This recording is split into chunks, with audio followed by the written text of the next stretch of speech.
Harmon Hammond has been nicknamed the man with three faces by the French media. In January, he underwent a second faceplant surgery, becoming the first person to ever do so. Last November, doctors had to remove his first transplant, leaving him in a Paris hospital for over a month without a face, unable to see, speak, or hear. The first transplant had to be removed because antibiotics that he had been given for a cold began to fight his immunosuppressive treatment, so basically, his body was trying to reject the first face that he had been transplanted with. Harmon has a condition called neurofibromatosis type 1, which causes skin tumors on his face. As a 43-year-old, he says his new face, coming from a 22-year-old donor, makes him feel, quote, 20 years younger. Doctors consider this successful second transplant as a breakthrough and will help others whose first facial transplants are rejected. The Mets, despite starting this year with a successful season with an 11-1 record, however, after tough losses at the hands of the Nationals, their record has fallen 12-4. Mets fans are worried about falling into a downward spiral of losses as they have the past couple of seasons. The Mets continue to suffer as Daniel Murphy, Adam Eaton, and Anthony Rendon all stay sidelined with injuries. The Boston Marathon is considered one of the world's most prestigious sporting events, and finishing second place in this race is not an easy thing to do. Well, that is exactly what Sarah Sellers, a nurse anesthetist who trains before and after shifts of her full-time job. Sellers first began running at the age of 26 when she saw her brother competing in Boston, and thought it would be fun to give running a try. She never ran a marathon until this past September, but did well in college until she was sidelined because of an injury. She was always a good endurance runner, and had her eyes set on qualifying for a spot in the Boston field. She met her goal in Huntsville, Utah during the marathon near her hometown. Sellers was as surprised as anyone could, and could not wait to show her talents off on the big stage.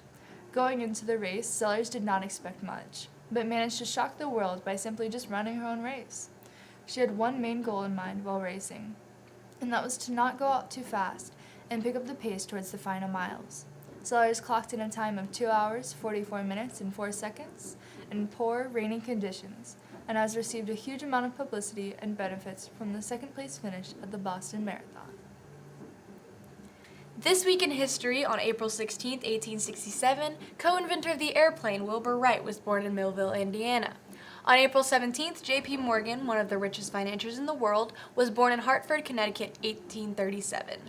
On April 18, 1775, the midnight ride of Paul Revere and William Dawes to warn the Patriots in Lexington and Concord of the approaching British. On April 19, 1775, the shot heard round the world was fired, starting the American Revolution. And on April 20th, 1889, Adolf Hitler was born in Braunau am Inn, Austria. Hitler was responsible for World War II and the Holocaust. Barbara Bush, wife of President George H.W. Bush and mother of President George W. Bush, died on Tuesday in her Houston home. She died at the age of 92 after a series of health complications within the last several years. With a husband and a son that have both been president, Bush was no stranger to the political spotlight.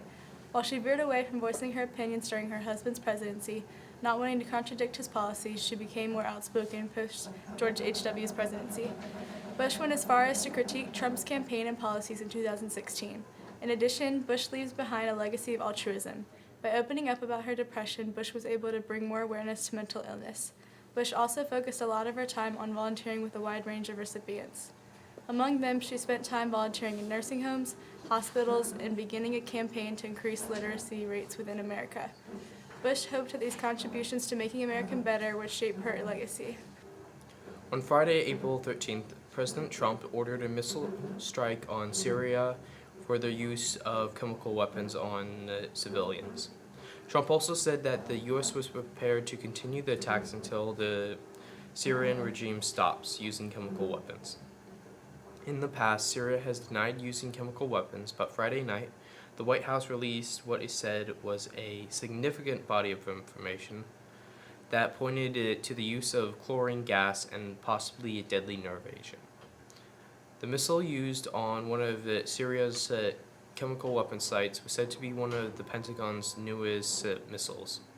The missile performed exactly as advertised, striking its programmed targets with devastating precision, said Lieutenant Colonel Pickard, an Air Force spokesman. Some are worried that Trump's actions will only make the civil war going on in Syria worse, or that President Assad of Syria will take action against the U.S. The Labor Department released information regarding the current status of the U.S. economy for March 2018. In February's report, companies created thousands of jobs and, as a result, enhanced the general economy tremendously in dropping the unemployment rate to 4.1%. Although the March report did not show great improvement, it maintained the steady growth of the economy. Economists and investors, however, are keeping a keen eye and watching for potential hiccups or weaknesses. On April 12, 2018, 2 black men were arrested at a Starbucks in downtown Philadelphia. The 2 men asked an employee to use the restroom and were declined due to not purchasing anything.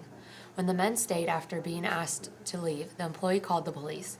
The men were arrested with suspicion of trespassing, but were later released. And the video from the Starbucks incident surpassed 8 million views. An apology was made on Saturday. An in-depth review of Starbucks policies and procedures is now being commenced. Leader of New Zealand, Jacinda Arden, has announced that she is pregnant with her first child, due in June. The Prime Minister will be the first New Zealand leader to give birth in office.